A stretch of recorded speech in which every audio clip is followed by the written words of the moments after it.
யோபுவின் புஸ்தகத்தை எடுத்துக்கொள்ளுங்கள். யோபுவின் புஸ்தகத்தை எடுத்துக்கொள்ளுங்கள். அதில் ரொம்ப அழகாக இருக்கும் பாருங்களேன். நீங்கள் 2ஆம் அதிகாரம் 8வது வசனத்தை வாசிக்கும் போது, அவன் ஒரு ஓட்டை எடுத்து தன்னை சுரண்டி கொண்டு சாம்பலிலே உட்கார்ந்தான். இதுக்கு முன்னாடி 6வது வசனத்திலிருந்து வாசிக்கலாம். அப்பொழுது கர்த்தர் சாத்தானை நோக்கி, இதோ அவன் உன் கைகளில் இருக்கிறான், ஆகிலும் அவன் உன் பிராணனை மாத்திரம் தப்பவிடு என்றார். அப்பொழுது சாத்தான் கர்த்தருடைய சன்னதியை விட்டு புறப்பட்டு யோபுவின் உள்ளம் கால் தொடங்கி அவன் உச்சம் தலை மட்டும் கொடிய பருள்களால் அவனை வாதித்தான். அவன் ஒரு ஓட்டை எடுத்து தன்னை சுரண்டி கொண்டு சாம்பலிலே உட்கார்ந்தான். அப்பொழுது அவன் மனைவி அவனை பார்த்து, நீர் இன்னும் உம்முடைய உத்தமத்தில் உறுதியாய் நிற்கிறீரோ? தேவனை தூசித்து ஜீவனை விடும் என்றாள். அதற்கு அவன், நீ பைத்தியக்காரி, பேசுகிறது போல் பேசுகிறாய். தேவன் கையிலே நன்மையை பெற்ற நாம் தீமையும் பெற வேண்டாமோ வென்றான். இவைகள் எல்லாவற்றிலும் யோபு தன் உதடுகளால் பாவம் செய்யவில்லை. ஆமென்.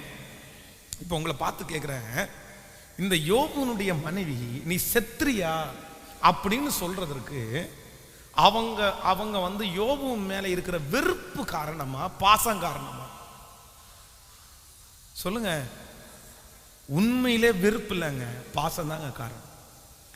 ஏன் அப்படின்னா, யோபு குருடனுக்கு கண்ணும் முடவனுக்கு காலுமா இருந்தவன்.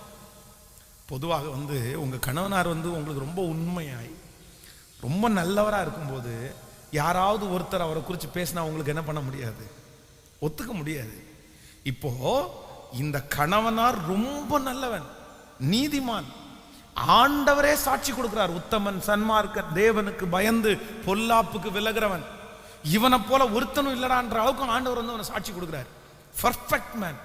மனைவிக்கு நல்ல அப்பா, நல்ல கணவன், பிள்ளைகளுக்கு நல்ல அப்பா, வேலைக்காரர்களுக்கு நல்ல எஜமானன், சொல்ல போனா எல்லாருக்குமே நல்லவன். ஆனா நல்லவன் சோதிக்கப்பட்டு அவனுக்கு இவ்வளவு பெரிய சோதனை ஒரு ஓட்டை எடுத்து, பெரிய கோடீஸ்வரன், பணக்காரன், அவன் ஒரு ஓட்டை எடுத்து தன்னுடைய உடம்புல சொரிஞ்சிட்டு சாம்பலை போட்டு அதுக்கு மேல உட்கார்ந்துட்டு இருக்கிறது என்கிறது எந்த மனைவியாலையும் என்ன பண்ண முடியாதுன்னா, தாங்கவே முடியாது. என்ன வேணா அழிச்சிருங்க ஆண்டவரே, நான் கூட 2 வார்த்தை பேசுவேன், நான் கூட 2 வார்த்தை திட்டுவேன், ஆனா என் கணவனார் அப்படியெல்லாம் இல்லைல்ல. அதனாலதான் ஆண்டவர் மேலேயே இந்த அம்மாவுக்கு என்னது, ஒரு வெறுப்பு. ஏன்னா இவ்வளவு நல்லவனை ஏன் ஆண்டவர் இப்படி கைவிட்டீங்க? அதனாலதான் சொல்றாங்க, நீர் இன்னும் அவ்வளவு வேதனையிலையும் யோபு என்ன பண்றாராமா, ஆண்டவர் நல்லவர், ஆண்டவர் உண்மை உள்ளவர், ஆண்டவர் என்ன கைவிட மாட்டார், ஆண்டவர் மாதிரி நல்லவர் இல்லை, எப்படி பேச முடியும்? அப்பதான் இவனுக்கு வெறுப்பு வருது, கோபம் வருது. இவ்வளவு நடக்குது, இவ்வளவு பிரச்சனை, நீர் இன்னும் உம்முடைய உத்தமத்தில் உறுதியாய் நிற்கிறீரோ? தேவனை தூசித்து. உன் ஆதங்கம் எனக்கு புரியுதுமா, ஆனா நீ எப்படி பேசுறேன்னா பைத்தியக்காரி பேசுகிறது போல் பேசுகிறாய்.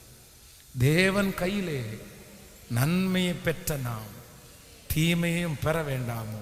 கர்த்தர் கொடுத்தார், கர்த்தர் எடுத்தார். பிரதர், சிஸ்டர், என் அன்பு தாய் தகப்பனே, இதே மாதிரி யாராவது ஒருத்தர் உங்களை பேசலாம். நீ உத்தமா வாழலாம், நீங்க உண்மையா வாழலாம், நீங்க நியாயமான ஆளா இருக்கலாம். ஆனா நீங்க இவ்வளவு சோதனை நடந்தும், இத்தனை பிரச்சனை நடந்தும் ஜெபத்துக்கு நீங்க தவறாம வரலாம். நீங்க ஆண்டவரை நோக்கி நீங்க ஜெபம் பண்ணலாம். உங்க உபவாசத்தை நீங்க நிறுத்தாம இருக்கலாம், உங்க வேத வசனத்தை நீங்க நிறுத்தாம இருக்கலாம். இதை பார்த்த உடனே உங்க சொந்தக்காரங்க, உங்களை சுற்றி இருக்கிறவங்க, நீ என்ன பெரிய பரிசுத்தவாட்டியா, நீ என்ன பெரிய பரிசுத்தவானா, இவ்வளவு நடந்ததுக்கு அப்புறம் பெரிய கத்தர் கத்தர் கத்தர் கத்தர் கத்தர்னு ஓவரா பணத்திட்டு தெரியுற, அவரை தூசிச்சுட்டு வா வெளியே, அவரை விட்டுட்டு வா வெளியே. ஆனா அப்படி சொல்லும் போது கூட ஒரு உண்மையான தேவனுடைய பிள்ளைக்கு என்ன இருக்கணும்னா, தேவன் கையிலே நன்மையை பெற்றனா, தேவன் கையிலே நன்மையை பெற்றனா, தீமையும் பெற வேண்டாமோ? கர்த்தர் கொடுத்தார். இந்த வார்த்தை உங்க இருதயத்துல ஆழமா பதியணும். கர்த்தர் கொடுத்தார். யார் கொடுத்தா? யார் கொடுத்தா? யார் கொடுத்தா? பெருமை, புகழ்ச்சி, பணம், செல்வாக்கு, மதிப்பு, இது எல்லாத்தையும் யார் கொடுத்தா? எடுக்கிறதுக்கு அவருக்கு என்ன இருக்குது? அவருடையது. அவருடையது. உரிமை பாராட்டுவதற்கு நமக்கு ஒண்ணுமே இல்லை, தகுதியே இல்லை. அதனால இந்த ஜெபத்துல யாராவது இழந்து போய் நிக்கிறீங்களா? ஆனா இந்த மனைவி இந்த மாதிரி தாம் மேல பாசத்துல பேசும்போது கூட யோபு என்ன பண்றான்னா, உன் வார்த்தைய நான் கேட்க மாட்டேன். உன் வார்த்தை ஆதங்கத்துல என் மேல வச்ச பாசத்துல வெளிப்படலாம், ஆனா நம்ம என்னதான் இருந்தாலும் அப்படி பேச முடியாது. சொல்லப்படும் எல்லா வார்த்தையும். உங்களுக்கு இருக்கிற பெரிய சோதனை என்ன தெரியுமா? உங்க மேல பரிதாபப்பட்டு பேசுறதுதான் உங்களுக்கு இருக்கிறதுலே பெரிய ஆபத்தான சோதனை. பக்கத்தில் இருக்கிற கையை பிடிச்சு சொல்லுங்க, உங்க வாழ்க்கையிலே பெரிய சோதனை இல்லைன்னா நீங்க கேட்க கூடாத ஒரு வார்த்தை, உங்க மேல பரிதாபப்படுறதா. ஆமே. மற்றதெல்லாம் ஜெயிச்சிருவோம், மற்றதெல்லாம் நம்ம மனசுக்குள்ள போகாது. ஆனா பரிதாபப்படுறது மட்டும், நம்ம மேல பரிதாபப்படுறவங்க நல்லவங்களாகவும் நம்மை பரிதாபப்பட வைக்கிறவங்க தீயவங்களாகவும் நம்ம கண்ணுக்கு தெரிஞ்சிருவாங்க. இல்லவே இல்லை. அதுக்கு ஒரு நாள் நீங்க என்ன பண்ணிடக்கூடாதுன்னா, இடம் கொடுக்கவே கூடாது. உங்க மேல யாரும் பரிதாபப்பட வேண்டிய அவசியம்.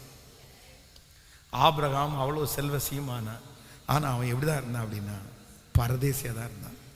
பரதேசி. நான் அந்நியனும். ஆமென் சொல்லுங்க. அதனால கிறிஸ்து எனக்கு ஜீவன். எத்தனை பேர் விசுவாசிக்க போறீங்க? எல்லாரும் ஜெபத்தோட கேட்க போறோம்.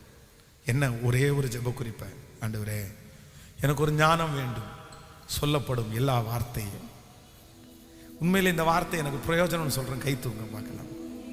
இந்த பாத வழி நான் கடந்து வந்திருக்கேன்றவங்க கை தூங்க பார்க்கலாம். இதுல நான் ரொம்ப பாதிக்கப்பட்டிருக்கேன்றவங்க கை தூங்க.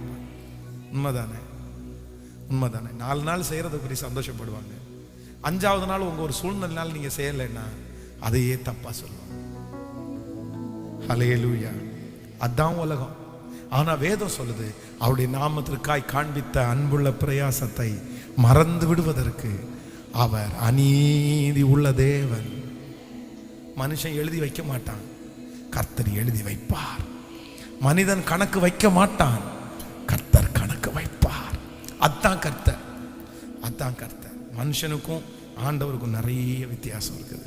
தேவ சமூகத்தில் எல்லாரும் அப்படியே எளிமை நின்று, ஆன்லைன்ல இருக்கிறவங்க கூட இந்த ஜெபத்தில் அப்படியே என்னோட தொடர்ந்து கலந்து கொண்டு கேளுங்க. இந்த வார்த்தை உங்களுக்காகவே பேசப்பட்ட வார்த்தை. இந்த வார்த்தையை நிறைய பேருக்கு போய் சொல்லுங்க.